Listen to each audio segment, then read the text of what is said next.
Chapter 31, Fever. All through that starless night, your breath came in wheezy gasps as raindrops wriggled like silver snakes through the gaps in our tent. When I rubbed mosquito repellent on your skin, your eyelids fluttered open, but you were too tired to shove me away. I would have given anything to see you throw a tantrum or complain. I mashed a bit of the last blackened, limp banana between my fingers, and you swallowed it a few small bites. Then you sipped some water. Before I could rejoice, thinking you were on the mend, you clutched at your stomach, crawled a few feet away, retched, and threw up. Muthu stirred awake, and his eyes had a glazed, feverish look. "Look at him," I said to Arul. "Now Muthu's ill too." "I'm just too full to move after that fine meal we had last night," Muthu joked, though his voice was softer than usual. "You three stay here," Arul said. "I'll work alone today." "One person can't make enough to feed 4 mouths, even on a good day," I said. "I'll go." I'd never left you with anyone else before, but we had no choice. Muthu was shivering. He definitely needed rest. "What, Akka?" Muthu said. "You're missing the fresh air around the dump so much you want to work today?" I forced a smile. "When Ruku's better, we'll start up the necklace business again, and then we'll make enough money so that we can take a holiday, and both of you can just play together for a whole week." No, Akka." Muthu grinned at me weakly. "If you kept me from working that long, I'd fall ill from shock." Arul's face was too grimly set to smile. Arul led me to a lot between 2 tumble-down houses where people had thrown trash after the holiday. Gullies of water ran down the sides of the enormous garbage pile into an ocean of water that looked and smelled like raw sewage. Useless, burned-out fireworks bobbed in it, but I spotted a precious bottle poking out of the trash mound. I bunched up my skirt, tied the hem around my waist, and waded through the water toward the bottle. A while later, Kumar and 2 of the boys in his gang joined us.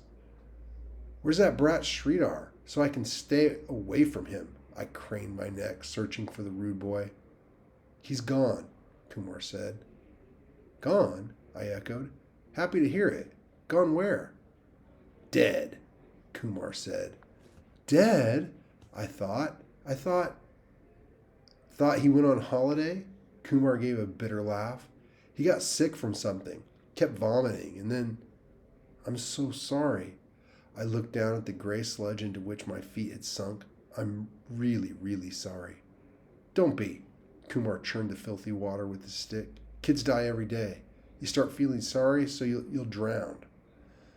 From what I'd seen of him, Sridhar was selfish and mean. Still, he didn't deserve to die so young. It shocked me that someone like us could be here one day and dead the next. Arul put an arm around Kumar's shoulder. For a long moment, they stood together, still as gravestones, any rivalry forgotten. Then they moved apart, and we went to work, trying to dredge out at least a few bottles or tins from the sea of sewage. Thunder boomed. Purple rain clouds burst over us like rotting grapes. "You'd better see how Ruku and Muthu are doing," Arul said.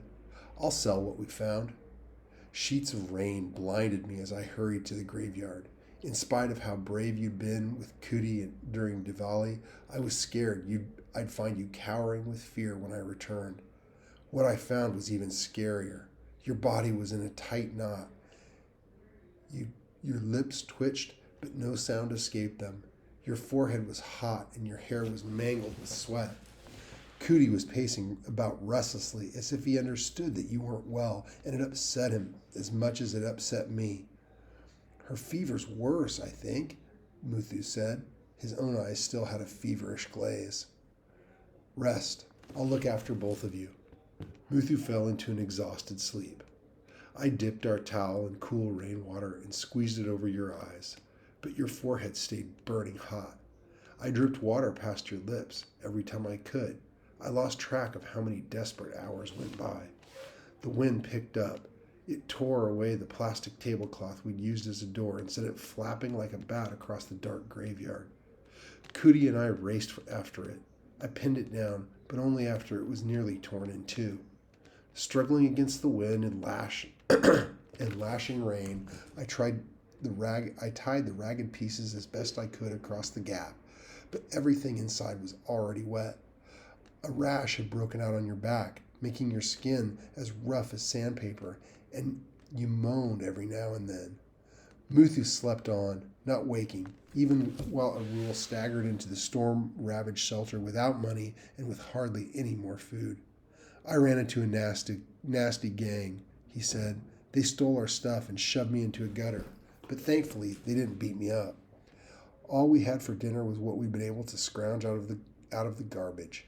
A tin of some yellow-green slop, 2 rotting bananas, some moldy rotis, but hunger was clawing us so fiercely at my stomach that I shut my eyes and scooped up a handful of the swill and stuck it in my mouth. Let's save the fruit for Ruku and Muthu, Arul suggested. I scraped the green fuzz off growing on a roti. We ate in silence, broken only by our labored breaths in the rainstorm and lashing the banyan's branches. Our bellies were empty, but I was used to that. Now I also felt empty of hope. I hardly slept. When dawn came, I knew I needed to make a plan. Somehow I had to find a way to get money. I needed to buy you good food, medicine for your fever, and things to shore up our shelter and make it comfortable. A thought entered my mind as I stroked Cootie. I pushed it away, but it returned. I didn't want to. I had no right to. I couldn't do it. I could. I had to. While you 3 continued to sleep, I led Cootie out of the graveyard. We walked toward the part of town where the rich girl lived. My feet felt heavy as sacks full of scrap metal, and it wasn't just my feet that dragged. It was like my mind was dragging my heart along, and it was the rest of my body that didn't want to come. When I reached the gate with the goddess Lakshmi's name on it, I knelt wet on the sidewalk and hugged Cootie close. Cootie, I have to help my sister and Muthu. This is the only way. Do you understand? He stared straight into my eyes. His tail didn't wag. I'm sorry, Cootie. I'm really, really sorry. But I'm not sure how long I clung on to him, rubbing my forehead against his rain-plastered neck and breathing the scent of his wet fur. He nudged me with his warm nose, like he wanted to comfort me, but it only made it hurt worse. Somehow I forced myself to clang on the gate. The gardener opened it again. You again? What do you want? I'm here to sell our dog, I said. Can't wake them at the crack of dawn, he grumbled. But I pushed past him, strode to the drive, and rapped hard on the front door. A maid opened, and it would have slammed the door in my face, except that the mother of the girl was close behind. Yes, the mother said. Cootie, our dog, I said. I'm here to sell him. 2,000 rupees, you told me. Prabha will be thrilled. She really fell in love with him. I knelt and pressed my face against Cootie's warm neck one last time. Go in, Cootie. Gently I pushed him. This is your new home. He cocked his head like you did when you were listening hard, and I knew he was trying to understand. You're a smart dog, Cootie, a good dog. We have to give you away, though, for Ruku. Understand? He whined. I gave him another gentle shove.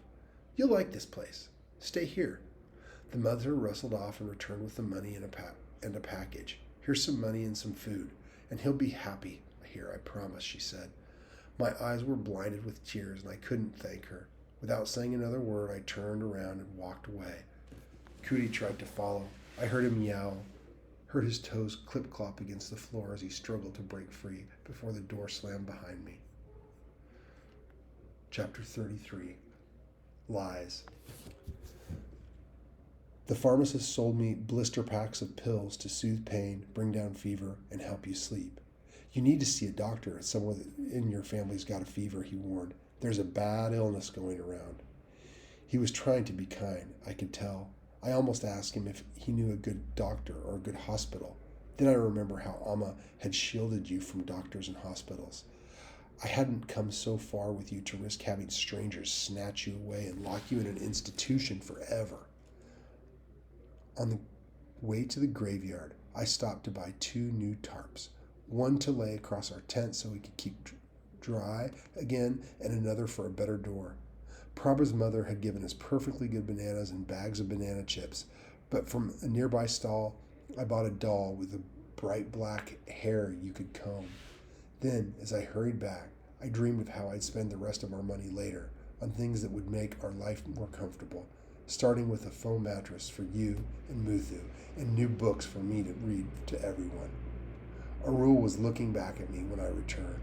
I was worried sick, Arul scolded. What happened? Cootie's gone. I thrust all the remaining money into his hand.